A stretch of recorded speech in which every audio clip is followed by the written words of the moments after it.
салому дуруди бепоён ба кулли мухлисони барномаи дар шабакаҳои иҷтимоӣ. Фирдавси Хурсанд топ хабарҳои варзиширо мегӯяд. Рафтем.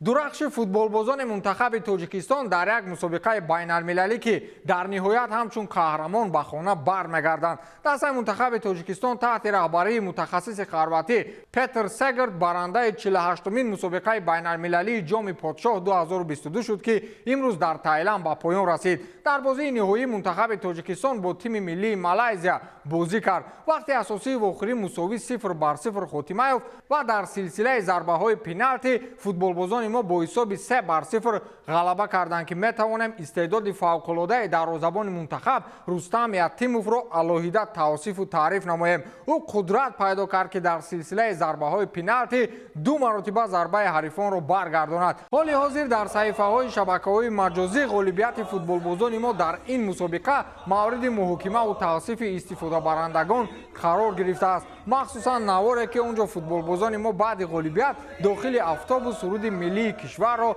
бо як садо замзама мекунанд. бигузор садо додани суруди миллӣ ба рамзи ғолибият ҳеҷ гоҳ аз забони шумо футболбозони азиз дур набошад ва аз ин дида ғолибиятҳои болотарро дар мусобиқаҳои бартар интизорем. бо умеди ғолибият ба пеш.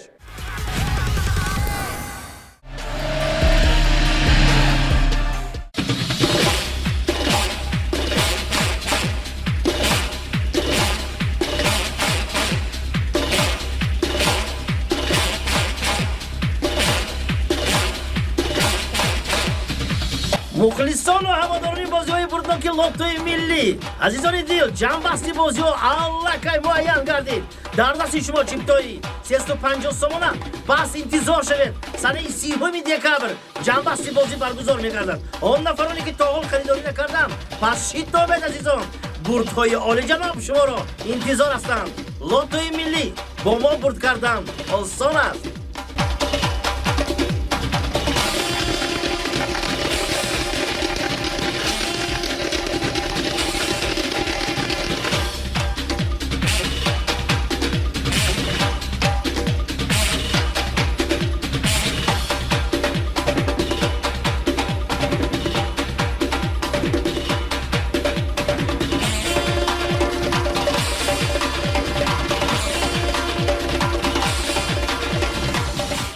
Лука Модрич кӯҳансолтарин голзан дар таърихи тими миллии Хорватия гардид. бозингари Реал Мадрид дар дақиқаи шашуми бозии Лигаи Миллатҳо муқобили мунтахаби Австрия гол зад ки ба ӯ паси головарро Никола Влашич таъмин намуд. Модрич ҳоли ҳозир 37 солу 16 рӯз дорад ва рекорди қаблӣ ба футболбози дигари ин мунтахаб Нико Ковач тааллуқ дошт ки мавсуф дар 36 солагиву 327-умин рӯзи зиндагиаш гол зада буд. нимиятгари дорандаи туби тиллоӣ дар феҳристи беҳтарин нишонзанҳои таърихи мунтахаби Хорватия низ мавқеи устувор дорад ва бо 23 гол мавқеи панҷуми рӯйхати мазкурро ишғол намуд ки бо голи охирин Лука Модрич аз Дарио Сирна пеш гузашт. дар ин рӯйхат танҳо Эдуардо да Силва бо 29 гол, Иван Перешич бо 32, Марио Манжукич 33 ва Давор Шукер бо 45 гол аз ӯ боло месанд. боз шумо мегӯяд ӯ туби тиллоиро ноодилона ба даст овард ки онро ҳамон вақт бояд Роналдо мегирифт. о каму ғам не, 23 гол задааст.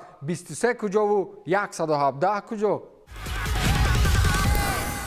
ҳоло дар ҷаҳони футбол рақобатпазирии дастаҳои серияи А Италия ва чемпионати Англияро мавриди муҳокимаву муқоиса қарор медиҳанд. чаро чемпионати Англия на танҳо аз чемпионати Италия, балки ҳатто аз топ 5 чемпионати Аврупо бартария дорад. ҳамин ҷо ҳам гап сари пулу дороӣ будааст. хулас ҳоло баъзан дар нишастҳои матбуотӣ ба собиқ футболбозони машҳуру мансабдорони дастаҳои аврупоӣ ин суолро пешниҳод мекунанд. Пауло Малдини, собиқ футболбози машҳури итолиёвӣ ва феълан директори техникии дастаи Милан ба ин суол чунин ҷавоб дод: ҳатто дастаи 20-уми премер-лигаи Англия аз мо буҷаи калонтар дорад. имрӯз дар бозор бо бритониёҳо рақобат кардан хеле душвор аст. мо ҳаргиз аз доираи иқтисодии худ берун намеравем. аз ин рӯ дастаҳои англисӣ дар равзанаи трансферӣ нисбати дигар чемпионатҳо фаъолтаранд ва ин боис мешавад ки мусобиқаи дохилӣ нуфузи бештар пайдо кунад, гуфтааст از پاولو مالدینی. از شما میدونید که 23 سال پیش همین نشان داد برعکس بود. با دسته های سری ا مخصوصا با یوونتوس و میلان و اینتر رقابت کردن دشوار بود و حتی زمان های غیر امکان هم بود. اون مبلغی که حالا دسته های انگلیسی مخصوصا منچستر سیتی یک بازیگر میخرد، میلان بیچاره با قول یک گله چلخناغلو و یاسین عدلی میخرد. چه خاله که در نرخ یک به اصطلاح فوتبال که مغازه از کاروان یک سر و فرما میخری. آن اوضاع پرسر و صدا در عرصه فوتبال. بارسلونا بالای برگشت مسی به دسته کار میبرد. گمان مسئله پول و پیسه باشگاه کاتالونی حل شد. آنها میخواهند حملهگر ارژنتینی را تابستان سال 2023 وقت شرطنامه او با PSG به آخر میرسد به دسته برگردانند. گزارش شده بود که این معامله تنها در حال صورت میگیرد که لیو معاشش را به طور نظررس کاهش دهد و نقش را که خوی برای او انتخاب میکند قبول نماید. با اطلاع موندو دپارتیو نیلونوری ها اطمینان دارد که مسی خودش میخواهد که به باشگاه قبلیش برگردد. بارسا اطمینان دارد که آنها با لیو درباره شرط های مالیوی شرطنامه راضی میشوند و اینچنین باوری دارند که او جای دائمی را در هیئت اساسی طلب نمیکند. علاوه بر این باشگاه باور دارد که مسی از کار کردن با هیئت نوشده بارسلونا خرسند خواهد بود. حالا حملهگر 35 ساله در این موسم در 11 بازی در هیئت PSG 6 گل و 8 پرتافت گل‌آور دارد.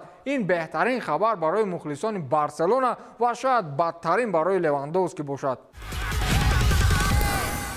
دوچرخه سوار هلندی ماتیو واندرپول در جریان مسابقه قهرمانی جهان اوید به ولوسپدرانی بازداشت شد. با اطلاع پورتال اسپورتس شب پیش از مسابقه ولوسپدرانی گروهی در ولونگونگ استرالیا ماتیو واندرپول در مهمانخانه بود که با چند نورس وارد زدخوردی لفظی شده است. کودکان غوغا کرده قهر و غضب ورزشگر را به وجود آوردند. من بر وقت خواب رفتم و بسیاری از کودکان در دالان با هم جنگ و جنجال و غوغای بلند کردند و حتی کار تا جای رسید که در مرا سخت میکوفتند و از پس در مخصوص یکدیگر را جانب در هوا میدادند. من دیگر به خلاصه آمدم که بس از خاموش ایستادن. از این رو برآمدم و به خاموش کردن وضعیت پرداختم که در نتیجه پلیس دعوت شد و مرا بردند، گفت ماتیو واندرپول. با گفته پلیس استرالیا در جریان زد و خورد دوچرخه سوار یکی از دختران را اطلاع داده است که او در نتیجه از اورنجش آسیب سبک گرفته است. انتظار می‌رود که مرافعه دادگاهی این پرونده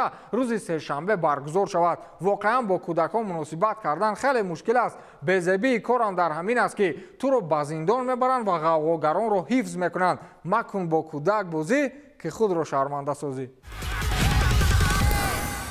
در دو بازی آخر کریستیانو رونالدو همکنون به عملهای نتیجه آور دست می‌یابد. در دو بازی آخر او یک گل و یک پرتافت گل‌آور دارد که قبلا در 8 بازی برگزار کرده‌اش چی در هیئت منتخب و چی در بازی‌های باشگاهی با هیئت منچستر یونایتد او نه گل و نه پرتافت گل‌آور داشت. او در 87م دقیقه بازی منتخب پرتغالیا مقابل چخیا در لیگ ملت‌ها با دیگو ژوتا پاس گل‌آور داد و در بازی آخرین منچستر یونایتد با دسته شریف در لیگ اروپا گل زده بود. اما این بخونریزی به میان نآمد. در بازی مقابل چخیا در یک برخورد با دروازه‌بان بینی کریستیانو شکست و حتی کار تا جای رسید که خونریزی زیاد را طبیبان دسته پیشگیری نمایند. بعدا خواهر بزرگ فوتبال باز کاتیا اویرو که بیشتر وقت در موضوع وابسته به فوتبال باز در صفحه‌های اجتماعی سر و صداهای زیاد به میان می‌آورد عکس رونالدو را گذاشت و نوشت که ریختن خون در میدان به خاطر عشق پیراهن پرتغالیا. تشکر به تو. خلاص منتخب پرتغالیا دسته چخیا را با حساب 4-0 مغلوب کرد و موقع اول گروه خود را کسب نمود. در برخورد با دروازه‌بان بینی خود را شکست که اگر به جای رونالدو ابراهیموویچ می بود با بینی دروازه و دروازه‌بان را می شکست. با همین تمام تا دیدار نوبتی خیر.